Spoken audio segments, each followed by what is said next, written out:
આસો સુદ એકમથી આસો સુદ 9 દિવસ પુષ્ટિ માર્ગમાં નવવિલાસ તરીકે પ્રસિદ્ધ છે. આપણા શ્રી હરિરાયજીએ નવવિલાસના કીર્તનોનું સુંદર વર્ણન કર્યું છે. આ દિવસોમાં ગોપીજનો શ્રી ઠાકોરજીને વિવિધ મનોરથ કરી ઘણા લાડ લડાવે છે. દરરોજ જુદા જુદા વનમાં શ્રી ઠાકોરજી પધારે છે અને ગોપીજનોના યુથ ત્યાં દેવી પૂજનના બાને જાય છે. શ્રી સ્વામિનીજી શ્રી ઠાકોરજીના મુખ્ય શક્તિ રૂપા છે. તેમાંથી 12 શક્તિઓ પ્રગટ થઈ છે. નવવિલાસના દિવસોમાં બ્રજ ભક્તો આ શક્તિ સ્વરૂપા દેવી સ્વરૂપને મંદિરે શ્રી ઠાકોરજીને મળવા જાય છે. બ્રજ ભક્તોને દેવી સ્વરૂપનો આશ્રય નથી, ઠાકોરજીનો દ્રઢ આશ્રય છે. પણ લૌકિક સગાવાલા તેમને શ્રી ઠાકોરજી પાસે જવા રોકે નહીં, તે માટે દેવી પૂજનનું મિશ કરીને જાય છે. પ્રથમ વિલાસ, જેના મુખ્ય યુથાધિપતિ શ્રી ચંદ્રાવલીજી છે અને સ્થાન છે વૃંદાવન.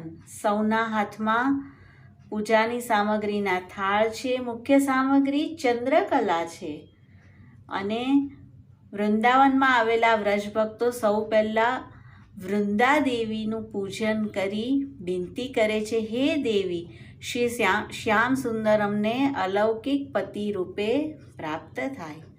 શ્રી યુગલ સ્વરૂપને ચંદ્રકલા અને બીજી અનેક સામગ્રી અરોગાવી રાસ વિલાસ કરે છે. બીજો વિલાસ, જેના મુખ્ય સખી શ્રી લલિતાજી છે, વિવિધ નવીન સામગ્રી લઈ સંકેત વનમાં જાય છે, જ્યાં સંકેત દેવી છે. શ્રી લલિતાજીના મનોરથ સ્વરૂપે વિવાહ ખેલનો મનોરથ થાય છે અને શ્રી ઠાકોરજી સ્વામીજીના લગ્નનો ઉત્સવ સૌ સખી મનાવે છે. શ્રી ઠાકોરજીને પીળા છાપાના વસ્ત્ર અને સહેરાનો શ્રૃંગાર ધરાય છે અને બાબરની સામગ્રી મુખ્ય છે. આમ સંકેતવનમાં શ્રી યુગલ સ્વરૂપ અતિ રસાત્મક લીલા બ્રજ ભક્ત સાથે કરી. ત્રીજા વિલાસના મુખ્ય મનોરથ સ્વરૂપ છે શ્રી વિશાખાજી. નિકુંજ લીલાનો મનોરથ છે.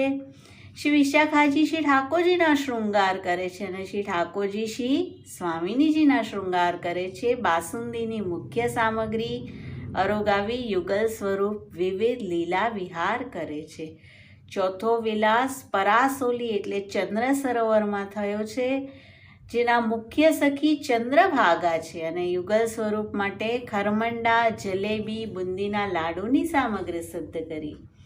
સૌએ શ્રી ઠાકોરજી અને શ્રી સ્વામીજીને અમરસી છાપાના વસ્ત્ર અને પિરોજાના શૃંગાર ધર્યા. યુગલ સ્વરૂપ પરાસોલીમાં અનેક રાસાદી લીલા કરવા લાગ્યા. પાંચમો વિલાસ, જેનો મનોરથ શ્રી સ્વામીજીના સખી શ્રી સંધ્યાવલીજીનો છે. કદલી વન સ્થાન છે. સંધ્યાવલીની સામગ્રી સાથે લઈ સૌ બ્રજભક્ત આનંદથી નૃત્ય ગાન કરતા દેવીના મંદિરે પહોંચ્યા અને શ્રી યુગલ સ્વરૂપ સાથે બન વિહાર કર્યો. છઠ્ઠો વિલાસ, જેનો મનોરથ શ્રી ભામાજી અથવા રાય સખીનો છે. તેમના યુથના સૌ બ્રજભક્તોએ રંગબેરંગી વસ્ત્ર આભૂષણ ધર્યા છે. શ્રી ગોવર્ધનની આજુબાજુના વનમાં ગયા છે. શિખરણની સામગ્રી છે અને અનેક લીલા કરી. સાતમો વિલાસ ગેવર વનમાં શ્રી કૃષ્ણાવતી સખીનો છે. તેઓ કુમારિકા યુથના મુખ્ય છે અને મુખ્ય સામગ્રી ગુંજાની છે. વનદેવીની પૂજા માટે પુષ્પમાલા વગેરે લઈને જાય છે. શ્રી ચંદ્રાવલીજી તેમની શોભા જોઈ બહુ પ્રસન્ન થયા અને આજ્ઞા કરી, જાણે લાલ રંગના પક્ષીઓની હારમાળા ઉડી રહી છે. બધા ગોપીજનો સાથે રાસવિલાસ કર્યો. શ્રી યુગલ સ્વરૂપની શોભા અદ્ભુત છે.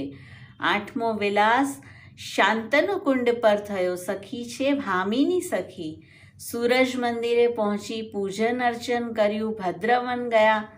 ભામીની સખી ભાવ નિપુણા છે. ચંદ્રાવલીજીના અંતરંગ સખી છે અને યુગલ સ્વરૂપને ફેણીની સામગ્રી અરોગાવી. નવમો વિલાસ, શ્રી સ્વામીજીએ નવમા વિલાસનો મનોરથ કર્યો. પ્રેમ લક્ષણા ભક્તિના નવે ભાવથી સભર સર્વ વ્રજભક્તોને તેમણે બંસીબટમાં બોલાવ્યા. શ્રી શ્યામ સુંદરે મુકુટ કાચનીનો શૃંગાર ધર્યો છે, હસ્તમાં વેણું છે, પૂવા, ખોવા, મેવા, મીઠાઈ 9 પ્રકારની વિવિધ સામગ્રીઓ કરવામાં આવી અને રાસાદિક લીલાઓ થઈ છે. શ્રી હરિરાયજીએ નવવિલાસમાં કીર્તનોથી આ દરેક સ્થાનનું, સખીનું, તેમાં આરોગાવેલી સામગ્રીનું અને બધા બ્રજભક્તો સાથે યુગલ સ્વરૂપનું સુંદર વર્ણન કર્યું છે. શ્રી વલ્લભાધીશ કી જય. શ્રી રાસ રાસેશ્વરી કી જય.